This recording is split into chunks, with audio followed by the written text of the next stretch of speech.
मेहनत कैसी करनी होती है, मेहनत क्या है, गरीबी क्या है, दुख दर्द क्या है, लोगों की पीड़ाएं क्या है, लोगों की भावनाएं क्या है, ये चीजें पुस्तक में पढ़ने को नहीं मिलेंगी। पढ़ने से गरीबी को आप महसूस नहीं कर सकते। इसलिए कहता हूं, जरूरत से ज्यादा धन हानिकारक है।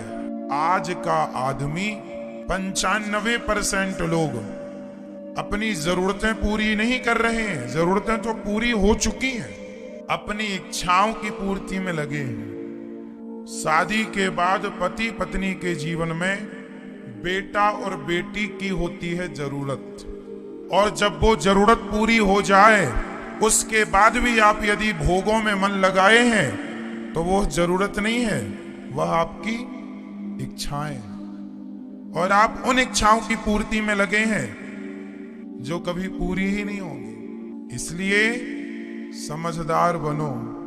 रोटी, कपड़ा, मकान, शिक्षा, ये जरूरत पूरी सबकी लगभग है। लगभग 5% नहीं है तो वो लगे हैं बेचारे, स्ट्रगल कर रहे हैं। धन उतना ही कमाओ जितनी जरूरत है। कमा लिया, चलो थोड़ा बैलेंस भी बना लिया कल का, ठीक है। बाकी अब जो समय बचा है वो चिंतन में लगाओ। समय बचा है, ध्यान करो भगवान का। तुम्हें ध्यान करने का समय नहीं है, आंख बंद करके थोड़ा भगवान के चरणों में मन लगाओ। संसार से नाता तोड़कर गिरधर से नाता जोड़ो, मन लगाओ। एकांत में थोड़ा रहकर आत्म मंथन, आत्म चिंतन करो। समय नहीं है, सारी जिंदगी आदमी कमाता कमाता कमाता कमाता मर गया। ये कोई मौत है? यही मौत कुत्तों की मौत है। कितने लोग ऐसे हैं जो इतना कमा चुके हैं कि वो खुद भी ना खा पाएंगे इतना। कमाना बुरा नहीं है, कमा के जो तुम 2 पीढ़ी और 3 पीढ़ी और 4 पीढ़ी के लिए कमा रहे हो, ये गलत है। अक्सर बच्चे गरीबों के बिगड़ते हैं कि धनवानों के। धनवानों के क्यों?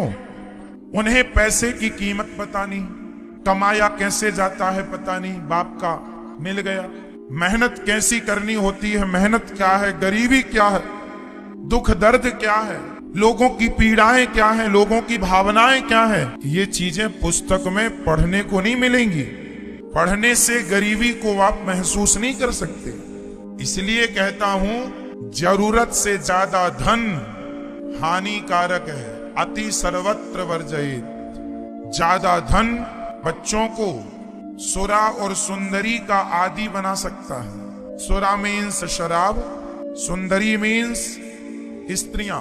अधिकांश बच्चे पढ़े लिखे बड़े बड़े धनवान बापों के बेटे क्लबों में जाते हैं। जिन बच्चों ने अपने जीवन में हर परिस्थिति को देखा है, हर परिस्थिति से गुजरे हैं, अपमान सहा है, गरीबी देखी है, वो बच्चे अमीरों के बच्चों से ज्यादा मजबूत होते हैं। हर परिस्थिति का जो सामना करके सही रास्ते पर चलता है, वो लोग उन पढ़े लिखे बच्चों से जो बड़े बड़े महंगे महंगे स्कूलों में पढ़ते हैं, उनसे ज्यादा नाम कमाते हैं, उनसे ज्यादा इज्जत कमाते हैं, उनसे ज्यादा समझदार होते हैं। पढ़े लिखे जो ज्यादा पढ़ के हैंग हो जाते हैं, अभिमानी हो जाते हैं, बड़े बाप की औलाद, पैसों का गुरूर है, वो इंसानों की कीमत नहीं करते, इंसानों की इज्जत नहीं करते। वो उनके यहाँ नौकरों को भी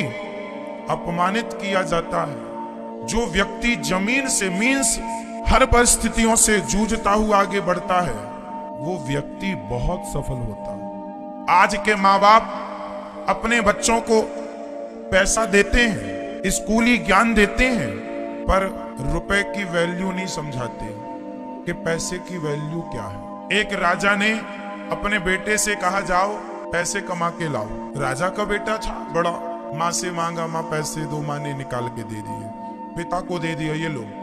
पिता बोला कुएं में, उसमें भट्टी में डाल दो, भट्टी में डाल दिया। फिर कमा के लाओ, बाप ने कहा।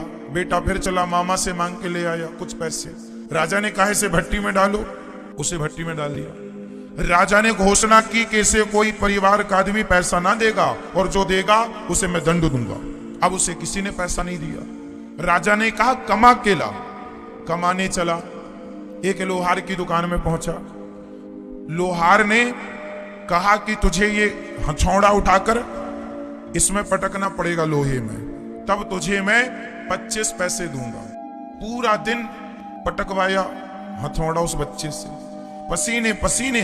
पहली बार उसने इतनी मेहनत की अपने जीवन में, हाथ में फफोले पड़ गए। 25 पैसा लेके आया, पिता ने कहा भट्टी में डाल दो।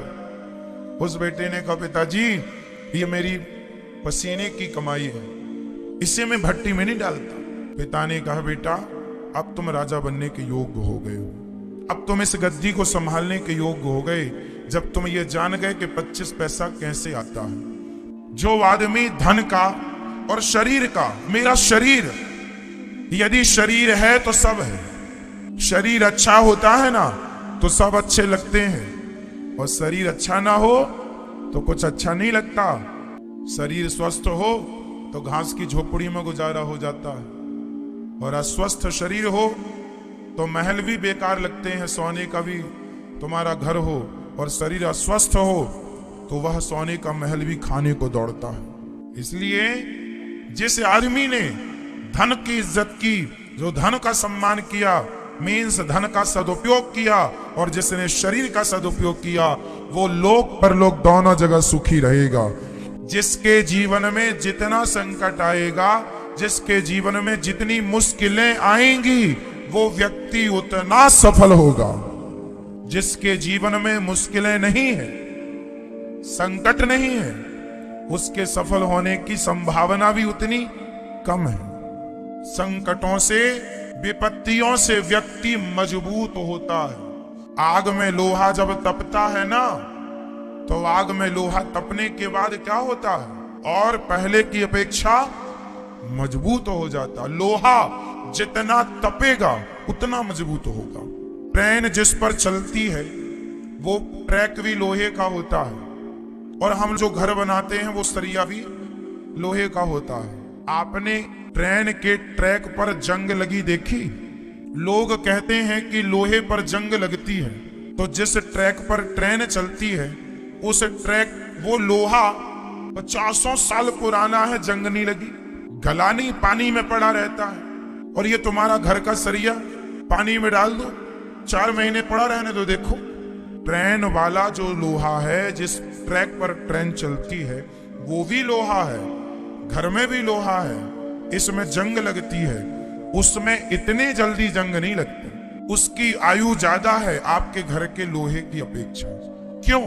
कारण यही है कि जो ट्रेन वाला लोहा है, जो ट्रैक में उपयोग होता है, उस लोहे को मजबूत करने के लिए बार बार उसे तपाकर उसमें पानी डाला जाता है, फिर तपाकर फिर पानी डाला जाता है, फिर तपाकर। इसलिए वो लोहा महंगा भी होता है, कीमती भी होता है, इसलिए उस लोहे की उम्र ज्यादा है इस लोहे की अपेक्षा। मतलब ये है कि जिसके जीवन में जितना संकट आएगा, जो जितना तपेगा दुखों की आग में, उसकी आयु उतनी लंबी, मीन्स उतना चमकदार होगा, वह उतना टिकने वाला होगा, बहुत दिनों तक टिकेगा, बहुत समय तक रहेगा। तो मुसीबतें आए तो घबराओ ना, बल्कि वो मुसीबतें आपको मजबूत बनाती। हमें लगता है ये मुसीबत नहीं आनी चाहिए, पर जो हमें मुसीबत सिखाती है ना, जो हमें समय सिखाता है, वो ना कोई स्कूल सिखा पाएगा, ना कॉलेज सिखा पाएगा, ना कोई यूनिवर्सिटी सिखा पाएगी, ना कोई गुरु सिखा पाएगा। जो समय सिखाता है ना साहब, वो कोई नहीं सिखा सकता।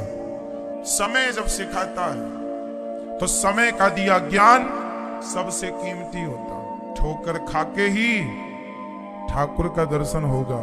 तो मुसीबतों में मजबूत होना है, और हमारी तो हर मुश्किल का हल हमारे कन्हैया बन जाते हैं।